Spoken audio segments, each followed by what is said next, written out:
White షుగర్‌ని డేట్స్‌తో replace చేయొచ్చా? చాలా రీల్స్‌లో లేకపోతే సోషల్ మీడియాలో వైట్ షుగర్ అనేది అస్సలు మంచిది కాదు అని విని దానికి ప్రత్యామ్నాయాలని వెతుకుతున్నారు. అందులో ఒకటి ఈ డేట్స్. మరి డేట్స్‌కి, వైట్ షుగర్‌కి డిఫరెన్స్ ఏంటి?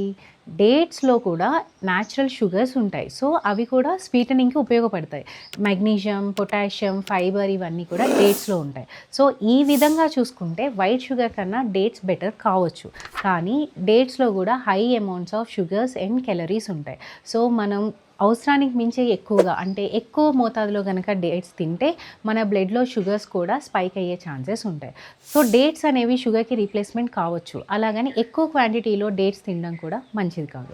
సో, డైలీ 1-2 డేట్స్ కన్నా ఎక్కువ మాత్రం తినకూడదు. అంతకన్నా ఎక్కువ తింటే మనకి ఎలాగైతే వైట్ షుగర్ తింటే షుగర్స్ పెరిగే ఛాన్సెస్ ఉంటాయో, డేట్స్ కూడా అంతకన్నా ఎక్కువ తింటే షుగర్స్ పెరిగే ఛాన్సెస్ ఉంటాయి.